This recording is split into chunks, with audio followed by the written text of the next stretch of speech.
Hello everyone, this is Hannah from Hannah's Hobbies, and today I'm going through my Crochet Market Essentials. If you're looking into what items you need for your first market or just want to see what someone else uses, then this video is for you. I had my first market in November 2023, and now I've had a total of 45 markets. In January, I started having one almost every week and plan to have one every week until Christmas. I highly recommend markets for those wanting to start their own business.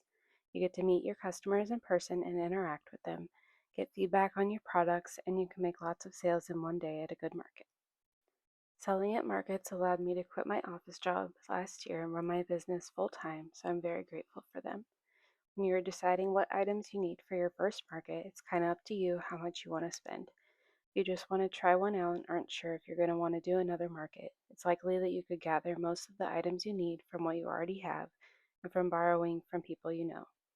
Then after your market, if you decide that you would like to do more, you can start purchasing more items to make your setup look more like how you want it to.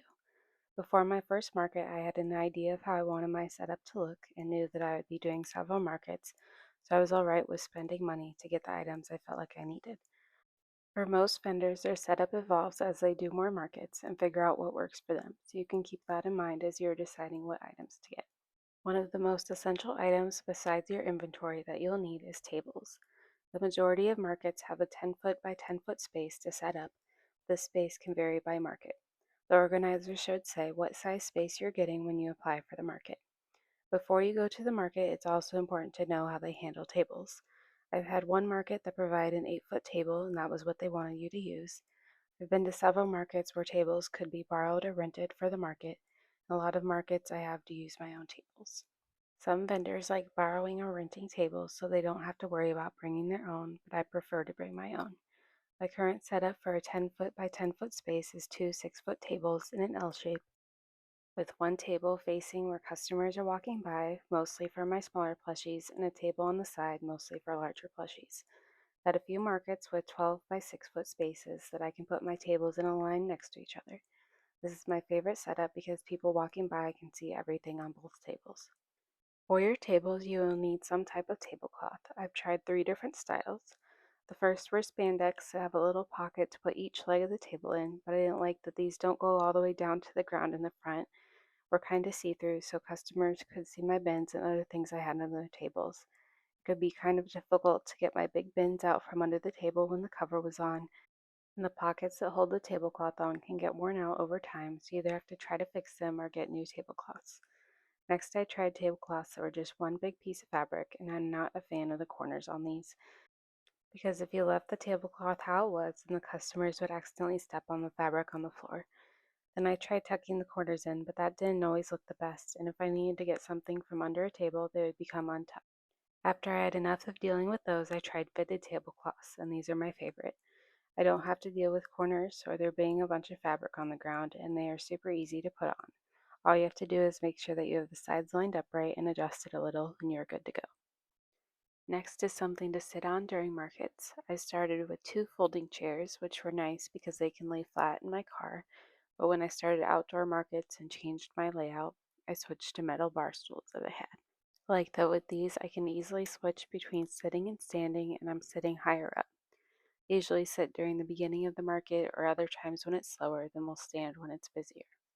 The next 3 items are for outdoor markets only, and that is a canopy, sidewalls for the canopy, and weights.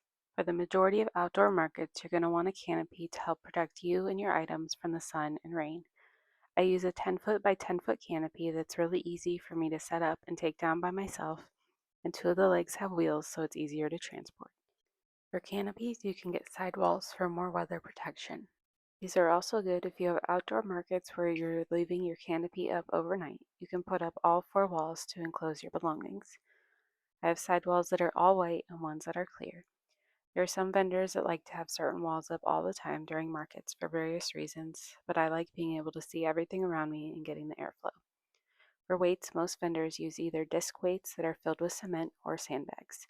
I use sandbags that are a polyester tube I put sand in that I bought from a home improvement store. They velcro to the legs of your canopy and have handles to transport them. Then you'll need bags or bins to transport your inventory and the other smaller items that you need for your market.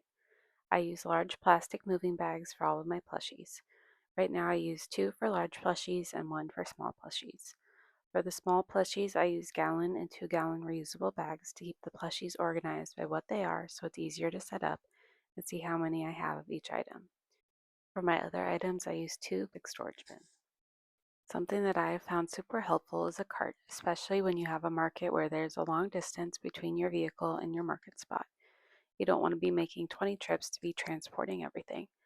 I've seen vendors use several different types of carts, but I like the one that I have, which has 4 sides, so it's a lot less likely that things are going to fall off the cart. All of my items that I use fit in it, and it collapses nicely so it doesn't take up much space.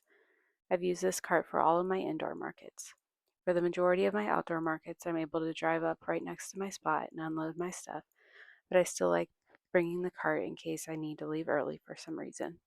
The bonus is that this cart is also great for moving.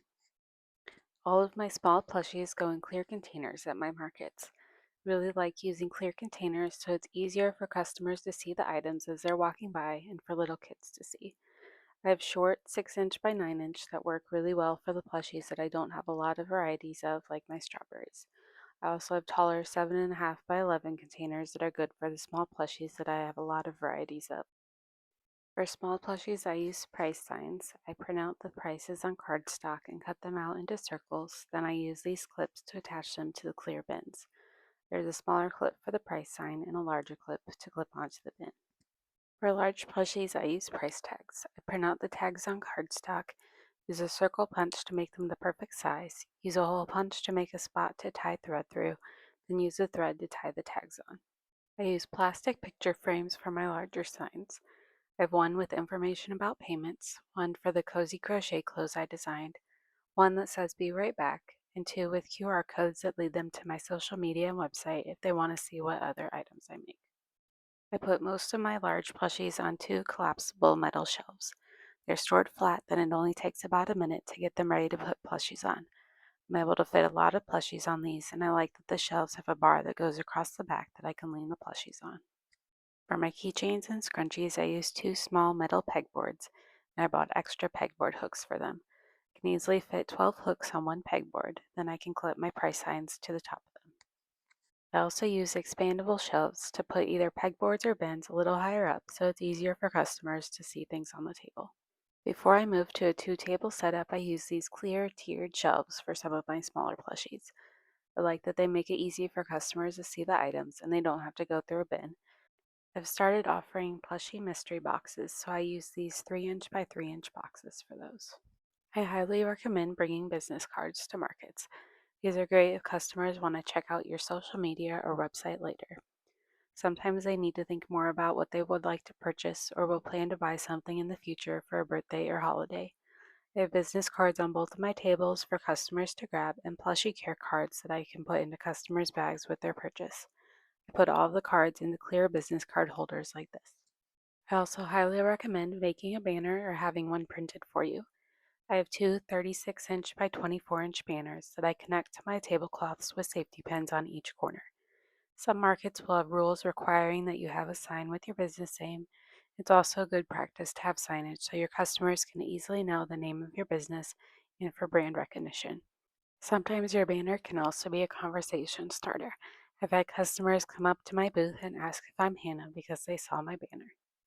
You'll also want to have bags for your customers. I prefer paper bags and I bring a variety of sizes. I print out circle labels with my logo on them and stick those on the bag so as customers are walking around, other people can see where they shopped. For markets, the majority of my orders are paid for with a credit card, so it's important that you decide which company you want to use to take credit card payments and get their card reader. I use Shopify for my website and to take orders at markets, so I bring 2 of their card readers to every market. If you're doing outdoor markets during the summer or you get warm easily, a portable fan is very helpful. I use this little pink one that has 5 fan speeds. It comes with a stand and you can easily adjust the angle so the air is going on your face, and the battery lasts a while. I make sure to charge my phone, card readers, and fan before markets, but as a backup, I bring a portable charger that I can charge all of my devices with. For some markets, you will have to pay a fee to use their electricity. If you're planning to plug things in, it's good to bring at least one extension cord. You're going to want to bring cash so you can give customers change and something to keep your money in. I prefer to use a small purse, but many vendors like to use a cash box. I don't want to deal with coins, so I have sales tax included in my prices, and they're whole dollar amounts. Occasionally, a little kid will give me a few quarters, but I really like not having to bring coins for change. You'll want to bring some supplies for fixing things like duct tape, zip ties, and packing tape in case something breaks or you need to secure things. I've also had a customer that wanted their bag taped shut because it was for their daughter that was with them at the market, and they wanted to surprise her with it at another time. You'll also want to bring some supplies for cleaning up messes and dealing with rain. I like to bring paper towels, disinfecting wipes, hand sanitizer, microfiber towels, and some large garbage bags to cover things if it's raining. You'll want to bring some snacks or a meal and something to drink. Every market is different on what food they have available. The majority of my outside markets have food trucks, and the inside ones usually have dessert vendors. But I like to bring several snacks, and I'll usually bring a sandwich with me, so I don't have to worry about what food is available or leaving my booth to get food. Last but not least, you'll want to bring something to work on during the market. I highly suggest a crochet project or something else for your business. I like to use reusable shopping bags to bring my supplies. Customers really like being able to see vendors making items right in front of them.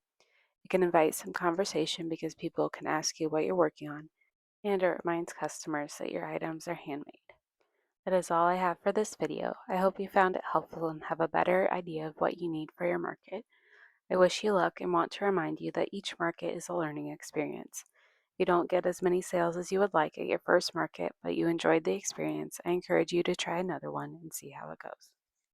Market success depends on a lot of different factors, many of which have nothing to do with you, your business, or your products, and are out of your control, like the weather, how the event was marketed, and what other events are going on in the area. If you have any questions, feel free to leave a comment, or you can message me on social media or through my website. Everything I use for markets will be linked below. Thank you for watching.